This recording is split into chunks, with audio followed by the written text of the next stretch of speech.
ইউসুফের সৌন্দর্য দেখে জুলেখা নিজে পাগল হয়ে গেছে।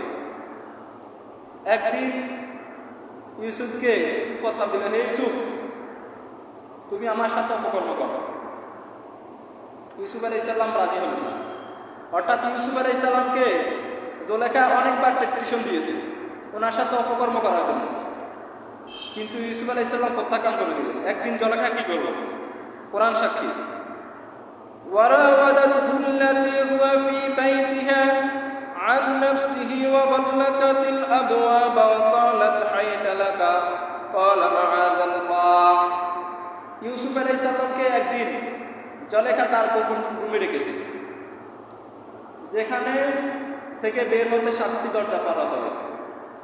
আর জুলেখা বলেছে, হে ইউসুফ, দেখো আমি তোমাকে যে রুমে প্রবেশ করিয়েছি এই রুম থেকে পার হতে হলে 7টি টালা ভেঙে পার হতে হবে। অতএব গভীর রাত তুমি আমার সাথে এই রুমে অপকর্ম করো, কেউ দেখবে না, কেউ টের পাবে না। ইউসুফ আলাইহিস সালাম বলেছে, ক্বালা মাআযাল্লাহ, আমাকে একজন দেখতে পাবে, তিনি কে? যাদের হৃদয়ে আল্লাহর ভয় আছে তারা কখনোই পথ ভুলে যাবে না। ইউসুফ আলাইহিস সালামকে যতই খুঁজতে লাগলেন, ইউসুফ আলাইহিস সালাম রাজি হলেন না। সর্বশেষে যখন জুলেখা পাগল হয়ে গেল ইউসুফ আলাইহিস সালামকে ধরার জন্য, তখন ইউসুফ আলাইহিস সালাম বের হতে লাগলেন, পারেন না। তখন জিবরাইল বলেছে, হে ইউসুফ, তুমি যদি বের হতে চাও তাহলে দরজা থেকে তুমি যাও। উনি যখন দরজা থেকে গেলেন, টস করে প্রথম দরজা তালা খুলে গেল, আর Zulekha দোয়াইতেছে।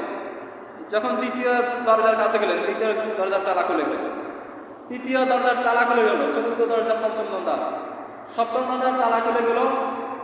In the mean time ইউসুফের পিছনে জামাস ধরে ফেললেন, জামাস দিয়ে গেল। সাথে সাথে সামনে বাদশাহ আজিজ মিসর, জুলেখার স্বামী পড়ে গেল। সুবহানাল্লাহ। এখন বাদশাহ আজিজ মিসর দেখতে লাগলেন, কিরে গভীর রাত, জুলেখার কাপড় চোপড়ের অবস্থা ভালো না, ইউসুফকে হাঁপাচ্ছে। তখন আজিজে মিসর বলতেছে, তোমরা দুইজনে কি হয়েছে আমাকে বলো। তখন আগ বাইয়ে জুলেখা এসে বলল, যে সন্তানকে নিজের সন্তান মতো লালন পালন করেছি, আজকে সেই সন্তান গভীর রাতে তোমার স্ত্রীর প্রতি হানা দিয়েছে, এটার আমি বিচার চাই। কথা মিথ্যা নাকি সত্য? 100% মিথ্যা। তখন বাদশাহের ইউসুফকে বলতে লাগবে, ইউসুফ, তোমার কি কোনো কথা আছে? ইউসুফ বলছে, হ্যাঁ, আমার কথা আছে। তখন ইউসুফের সাক্ষী কে দিবে? ইউসুফ বলেছে, আমার সাক্ষী আছে আপনার এই বাড়িতে, এর আশপাশে একজন আত্মীয় থাকে, তার একটা ছোট্ট মেয়ে আছে কালিমা, এখনো মুখে গোল ফুটে না, কথা বলতে পারে না, সেই সাক্ষী দিবে আমি দোষী নাকি সেই দোষী। তখন ছোট্ট সন্তানকে আনা হলো, কথা বলতে পারে না। সবাই বলতেছে, হে ইউসুফ, তুমি কি আমাদের সাথে ঠাট্টা করতেছো? ছোট্ট সন্তান কি কথা বলবে? কথা বলবে না। তখন ছোট্ট সন্তান বলতে লাগলো, হই বাদশাহ আজিজ মিসর, আপনি ইউসুফের জামা চাষ করবেন।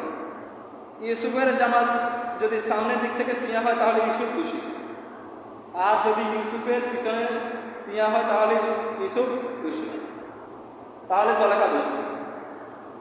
এবার দেখা গেল যখন জামা চাষ করা হয়েছে, দেখলেন যে ইউসুফের পিছনে সিয়া।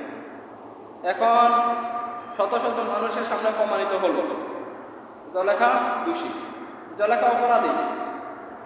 তখন এখন কি করবে নিজের স্ত্রী? এখন জুলেখা দোষী, জুলেখা সবার সামনে মাথা নত করবে। এরপরে যখন এই ঘটনাটি পুরো মিশরে চলে গেল, প্রত্যেক মহিলা কানে কানে বলতে লাগলেন, হে জুলেখা, তুই কেমন নারী, তুই নিজের ছেলের সাথে অপকর্ম করতে চাস। এটা মানে পুরা মিশরের প্রতিটা নারীর কাছে এটা রোমট হিসেবে, কুসুম হিসেবে ছোঁয়াতে লাগলো।